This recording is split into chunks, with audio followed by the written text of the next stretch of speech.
Золотое поколение хорватов или мощная атакующая линия французов. Такой футбол на Якутия-24. Я Андрей Погорелов, и мы говорим только о футболе. Сегодня рядом со мной эксперт, наш гость и аналитик, тренер Илья Павликов. Илья, приветствую. Вот уже в это воскресенье весь мир узнает победителя, лучшую команду вселенной по футболу. Встретятся очно Хорватия и Франция. Кто больше мотивирован? Французы, которые хотят повторить успех 98-го года, 20-летней давности, либо хорваты, которые ни разу не играли в финалах чемпионата мира? Ну, по моему мнению, хочу сказать, что финал для всех будет огромной мотивацией, и для хорватов, и для французов. Ну, скорее всего, хорваты будут очень голодны до кубка, потому что они никогда не играли в финалах. Это для них невероятный будет успех. У них небольшая страна, население 3 миллиона. Это будет вообще грандиозное событие, что с таким небольшим населением страна в финале и имеет шанс поднять Кубок мира. Их на руках, думаю, носить будет. Ну, французы, скажем так, более предсказуемо дошли до финала, да, то есть это не назовешь неожиданностью, команда сильная, имена известные. А вот победу Хорватии над Англией в полуфинале можно ли назвать сенсацией? Ведь большинство экспертов все-таки ставили на Англию.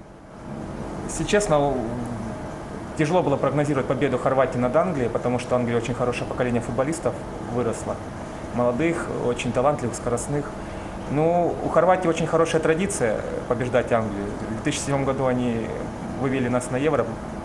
Им не нужен был этот матч против англичан. Они уже заранее вышли на чемпионат Европы. И они просто, можно сказать, братскому русскому народу помогли просто и выбили англичан. Англичане очень тяжело играть с балканскими странами, всегда так было. У хорватов есть характер, так показал турнир. Последние 3 игры, это игры как раз-таки плей-офф. Хорваты отыгрывались со счета 0-1 и в дальнейшем выигрывали еще. Вот что произойдет вдруг с хорватами, если они первыми забьют? Вот сломается ли их так называемый стиль вот этой игры догоняющего? Мне кажется, что хорватам, судя из статистики предыдущих матчей, очень удобно проигрывать 0-1. Мне кажется, в футболе все равно лучше выигрывать матч. Во-первых, меньше нервничаешь, лучше будешь готов. Ну, для хорватов это будет некий сюрприз. Я думаю, что очень будет тяжело хорватам, если они забьют первым, потому что французы могут раскрыться, и у французов очень мощная атака. Но французы это тоже не та команда, которая, когда забьет 1 гол, они сядут в оборону и будут сидеть. Я думаю, что они, зная уже опыт предыдущих команд, которые играли против Хорватии, я думаю, ну, на мой взгляд, они не остановятся при счете 1-0, по крайней мере. Я считаю, что французы могут сказать как угодно. Как скажет тренер, они очень мастеровые ребята, они могут и закрыться, могут открыться. Но я думаю, французы тоже ребята, которые понимают, что в финале надо все-таки гнуть свою линию будет, играть осторожно, не сразу раскрываться. Но если потребуется раскрыться и рискнуть, они смогут. Потому что французы очень отличная команда. Очень. 2 года и 2 раза в финале.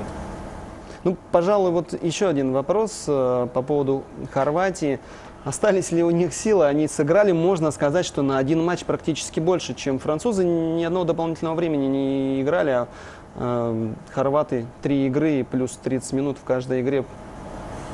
Ну, я вообще, если честно, очень сильно удивлен, как команда все игры плей-офф играет дополнительное время, играет 2 серии пенальти, и у ней хватает и фарта, и удачи, и терпения, и характера. Они до конца идут, гнут свою линию, и англичане просто не выдержали их натиска в конце. Потому что хорваты были сконцентрированы, видно, что, может, это даже им помогло, что они привыкли, что надо держаться до последней минуты. Может, англичане просто расслабились. Ну, я боюсь то, что скажется на финале, что хорваты сыграли 3 матча с дополнительным временем и с 2 сериями пенальти. Это очень тяжело им будет. Но, тем не менее, французы наверняка на 100% не уверены, что они легко обыграют Хорватию. Я думаю, что французы даже опасаются хорватов, потому что хорваты команда, которая, скорее всего, даст мяч французам, возможно, и будет ждать ошибки. И, как показали игры плей-офф, они у каждой команды находят ошибки и пользуются ими. Ну а с кем было бы проще играть французам в финале? Вот с Хорватией мы сейчас уже знаем, что там Хорватия, либо с Англией, если бы вдруг Англия победила. Мне кажется, французам было бы легче играть с англичанами, потому что все-таки англичане, они все-таки играют более открытый футбол. У них традиции такие испокон веков были, что в принципе англичане не как итальянцы, которые закроются и будут сидеть 2-м номером играть. А вот хорваты, как представители балканской школы, они, в принципе, умеют играть вторым номером, то есть от соперника. То есть смотреть, как действует соперник, и искать его недочет. Я думаю, французы очень, наверное, даже недовольны, что им хорваты попались в финале, очень будет тяжело им. Немного в истории. Вот чемпионат мира 98 года, он матч того чемпионата, он особенный был и для Франции, и для Хорватии, когда эти команды встречались в полуфинале.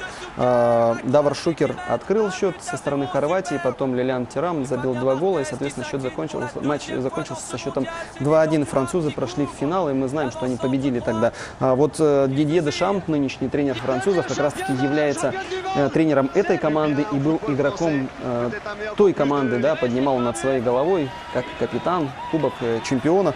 И вот можно ли назвать эту встречу по большей степени для хорватов реваншем? У них сейчас упомянутый автор гола в 98 году, который забил сборной Франции, Давор Шукер, он сейчас является как бы президентом Хорватского футбольного союза. Люди футбола хорватского, они, в принципе, многие, наверное, футболисты росли на этом поражении, они будут иметь определенное реваншистское настроение, и все-таки они будут хотеть выиграть, во-первых, Кубок мира, а во-вторых, отквитаться за то поражение. Все-таки спортивная будет у них и злость, более такая, думаю, они обязательно максимум сложностей французам предоставят. Ну вот мы говорили, что хорваты, в принципе, до финала добрались, достаточно сложный путь проделали, да. Вот что касается французов, насколько им легко удался на данный момент чемпионат мира, вот до финала? Я очень удивился, как французы действовали очень прагматично, даже цинично. Они забивали гол и когда сразу лишали соперника мяча, вообще не предоставляли шансов у своих ворот. В группе они вообще очень здорово сыграли. Они, когда надо, включались, сразу забивали гол. Когда надо, выключались, закрывали матч и забирали мяч спокойно. А в плей-оффе тоже, в принципе, у них сложилось достаточно легко. Вот матч с Аргентиной, конечно, вышел чуть-чуть из рамок. Не совсем по сценарию французов. Потому что там, понятно, с обоих сторон были невероятные голы, залетали. Такие голы не каждый матч рядовой происходит, еще на какой стадии. Во-первых, там мастера с той стороны. Там рекорд установили в том матче, никогда столько голов на чемпионатах мира не забивали. Невероятный удар с невероятной дистанции попадает. Ну, мне кажется, у французов осталось больше сил. Ну вот сборная Хорватии в плане обороны готова все-таки. Что она может вообще противопоставить сильной атакующей мощной линии французов? Я, если честно, задавался этим вопросом и сам удивляюсь, как, например, останавливать эту французскую атаку. Еще и полузащита, Поль Погба, который тоже может, в принципе, играть и в обороне, да, но больше на атаку нацелен. Мне кажется, что у хорватов будут большие сложности остановить эту троицу. Мбаппе, Гризманн, Поль Погба.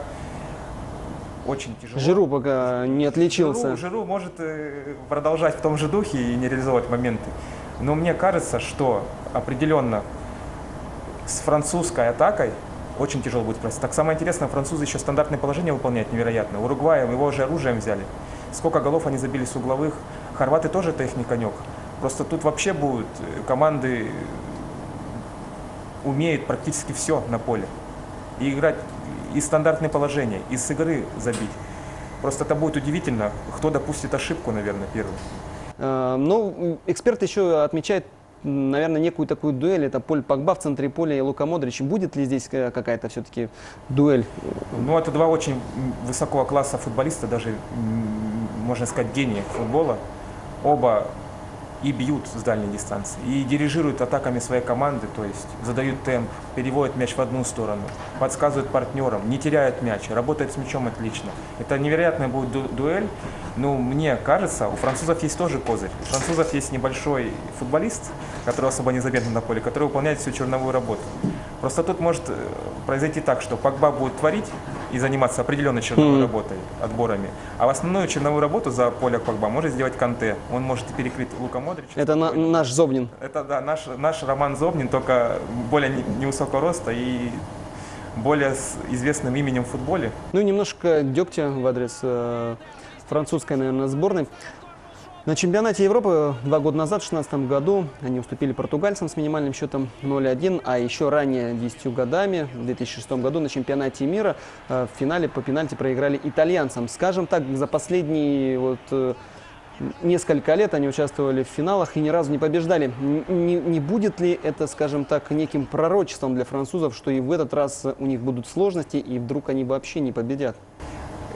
Именно те действующие игроки, которые сейчас представлены в нынешней сборной, они будут иметь определенные психологические проблемы, потому что футболисту, любому человеку как бы обидно дважды будет проигрывать, он будет нервничать, пытаться как бы исправить ситуацию, не допустить ошибку, он будет себя накручивать лишний раз. Очень сильно скажется. Но у французов есть тоже козыря. Есть же футболисты, которые не участвовали в том финале. Тот же Мбаппе, я думаю, он молодой и ведет, кстати, себя по-взрослому. По-взрослому ведет, но, если честно, в отступление от темы, он очень сильно мне напоминает ниндзя-черепашки, он очень похож. Ему буквально вот очки либо повязку одеть, он вообще кот. Он очень серьезно себя ведет, но он очень с улыбкой воспринимает, и он очень агрессивный. Вот даже был момент, когда он затягивал время с мячом. Там, да, когда желтую получил. Как настоящий, наверное, тренируемый десятилетиями актер, как он там вообще невероятного, там, большого театра, он так сделал. Мне кажется, что возвращаемся к тем, психологические проблемы у французов обязательно будут. Если, не дай бог, даже еще хорваты откроют счет, либо пропустят гол и будут поддавливать. Я думаю, французы очень будут сильно переживать. Это будет матч, вообще стресс для обоих. Уже завтра состоится матч за 3-е место. Будут встречаться Англия и Бельгия. Кто фаворит этой встречи? Тоже небольшое отступление темы, если можно. Как бы и понятно, с экспертным мнением, там, чуть по-другому. Но, если честно, у меня большая симпатия была на этом чемпионате мира к сборной Бельгии.